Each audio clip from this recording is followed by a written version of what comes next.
Welcome back, everyone.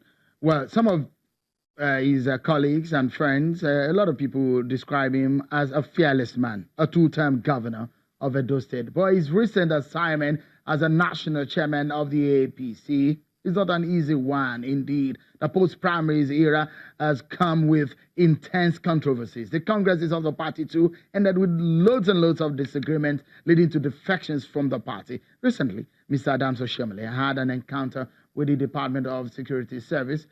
There have been a series of stories about his encounter with the DSS. But now that he's back in town, let's turn our attention to him now. Let's speak to him on these issues. Joining me from Abuja is the national chairman of the APC, Comrade Adams Oshiomhole. Thank you so much and good evening. Welcome to the program. Let me begin the conversation by asking you. You said you were not arrested when you came back and that you were only questioned once. It was reported that you were grilled twice. What was the reason you were called in by the DSS?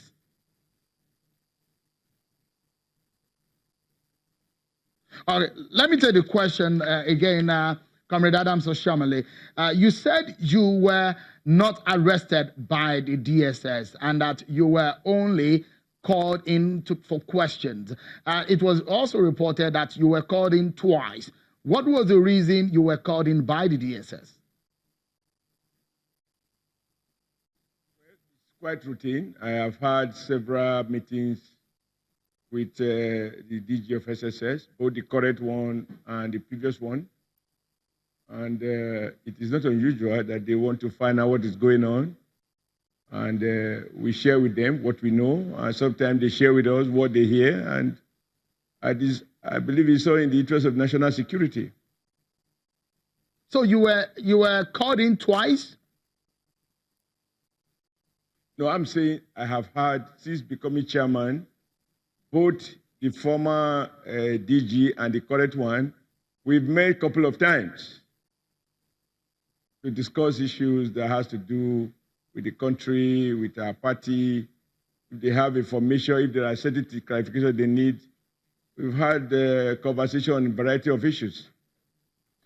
But in the conversation that you had, the reporting was that you were asked to step down as a chairman of the APC. Is that true?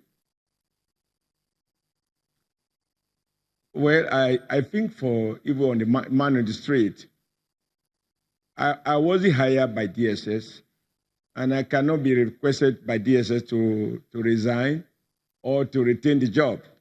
APC is a structured party. We have organs. I know the processes, you know the procedures. And I believe DSS also understand their own role in the system. It's not up to them to demand the resignation of a party chairman, whether that party chairman is a chairman of a ruling party or chairman of an opposition, you know. But I believe it is their right to have a conversation with anyone who, in their opinion, can assist them in discharging their mandate of ensuring that Nigeria is safe and secured, particularly as we move towards 2019 election. I mean, there are a lot of issues relating to that engagement you had. Once they said you were there on Sunday, and the other one they said you were there on Tuesday or Wednesday. And it was also said that you went to the president to report the case. And the story that came out of it was that the president was surprised that that happened. Perhaps he did not authorize it.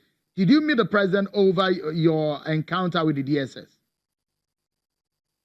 The first is that I met with the DSS on Sunday at about 3 p.m. And I drove there on my own.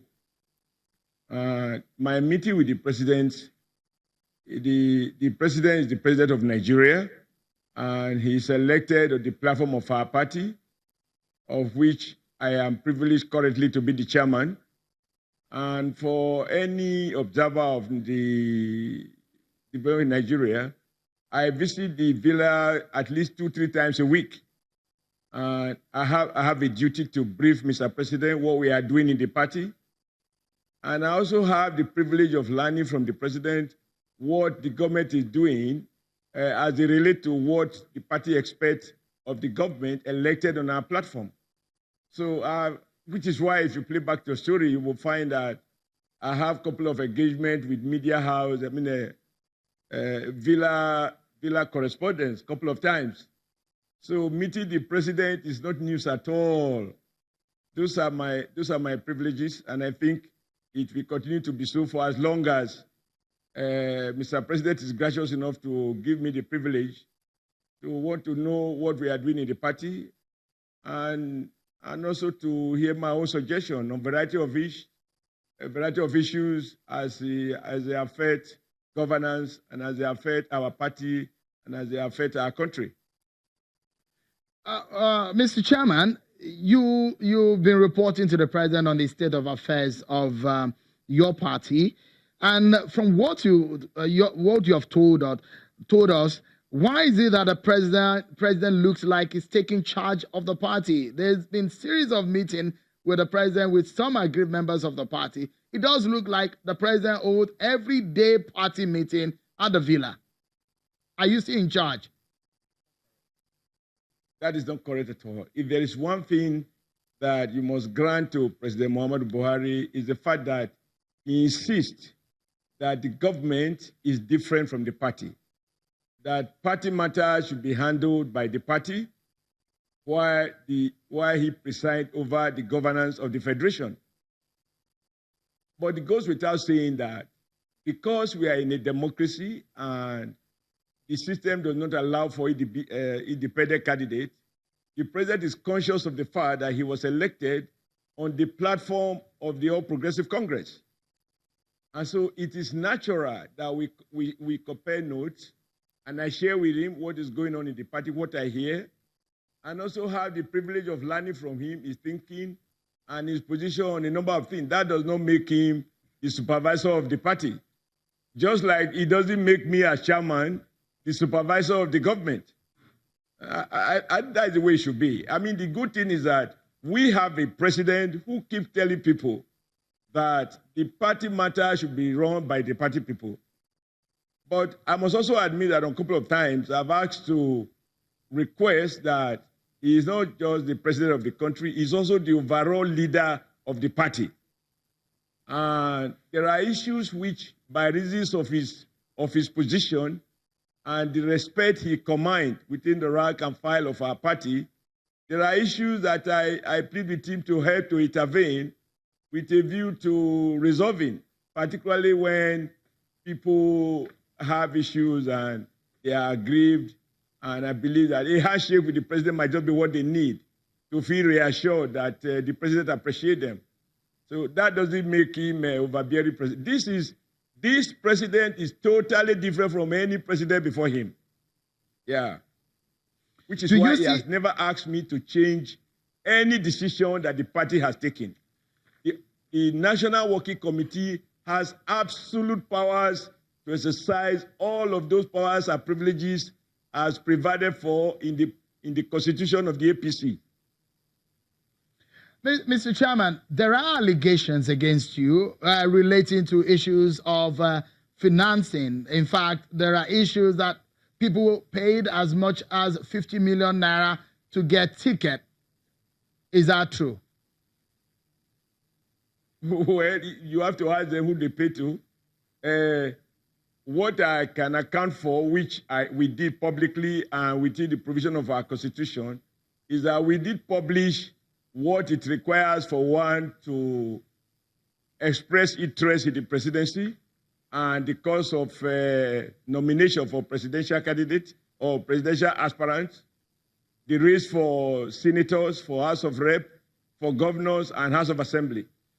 Those were decisions taken by the NWC, and we took them to our National Executive Council. They were debated, they were modified, and subsequently approved. Now, those are the rates I know of, and they are properly accounted for.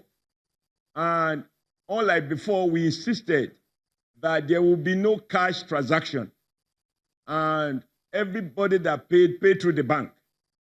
And today, I'm proud to be able to say that APC accounts for all its finances. And since I assumed office, we have not received 1 naira from anyone outside the membership of the party. No state government, no federal agencies has contributed 1 naira to support the party. We are running the party based on revenues and resources that we have generated within the system.